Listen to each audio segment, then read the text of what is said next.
Hi everyone, how are you today? I'm fine. Today we will learn useful English phrases for daily conversation. Salom hammaga, ahvollaringiz qanday? Men yaxshiman. Bugun sizlar bilan kundalik hayotda qo'llaniladigan foydali gaplarni o'rganamiz. Kelinglar birinchi navbatda useful phrazeslarga misollar ko'ramiz va ularni gaplarda ishtirok ettiramiz. Shu o'rinda ularga qanaqa javob berishni ham o'rganib olamiz. Meni orqamdan takrorlashga harakat qilib ko'ringlar. Qani ketdik. How are you?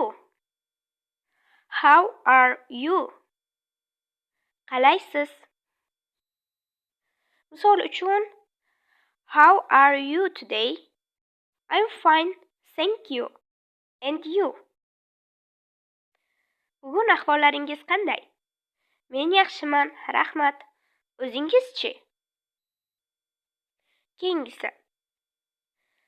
What's your name? What is your name? Ismingiz nima? Misol uchun, what is your name? My name is Muborak. Ismingiz nima? Mening ismim Muborak. How old are you? How old are you? Yoshingiz nechada? Misol uchun, how old are you? I am 13 years old. Yoshingiz nechada? Mening yoshim 13 da. Where are you from? Where are you from? Qayerdansiz? Misol uchun, where are you from? I am from Bukhara. Qayerdansiz? Men Buxorodanman. Endi esa sizlar bilan qisqa grammatika mavzusini o'rganamiz.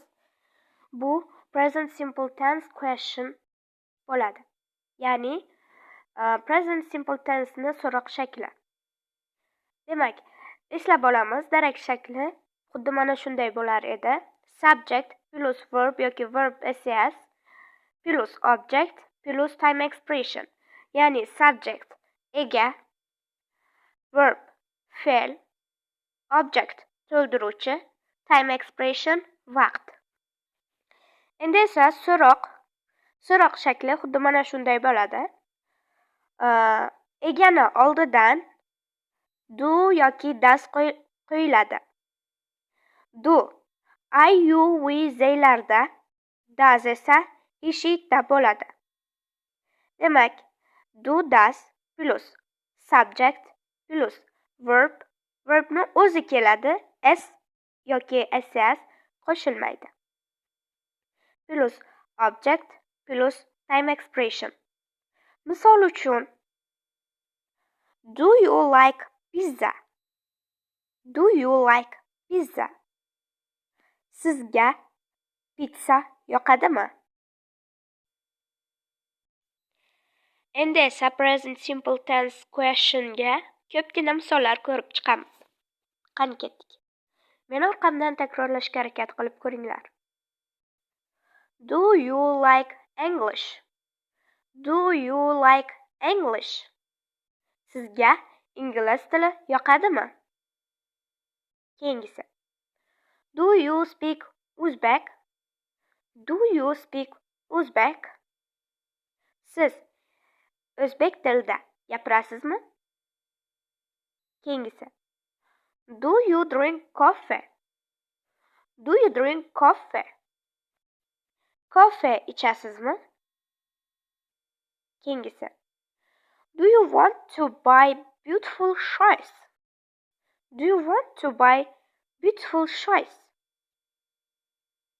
Chiroyli oyoq kiyimlar, tuflilar sotib olishni xohlaysizmi? Keyingisi. Does he like ice cream? Does he like ice cream? U muzqaymoqni yaxshi ko'radimi?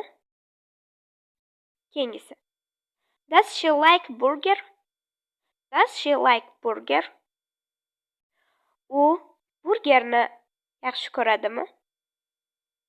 Keyingisi. Does it like fish? Does it like fish? U baliqni yaxshi ko'radimi? Bugungi darsimiz shulardan iborat edi. Endi esa sizlarga uyga vazifa. 5 ta present simple tense questionga gap yozib kelasizlar. Ya'ni bugun o'tgan present simple tensening so'roq shakliga 5 ta gap yozasizlar. Misol uchun, do you want to drink water? Do you want to drink water? Siz suv ichishni xohlaysizmi?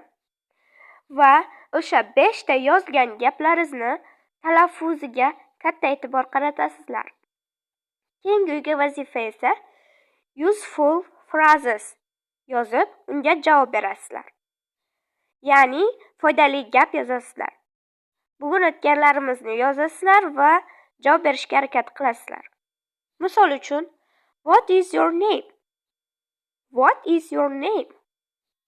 Javoban my name is. O'zlaringizni ismlaringizni qo'yasizlar. Va buni ham talaffuziga katta ahamiyat qaratasizlar. Xayr.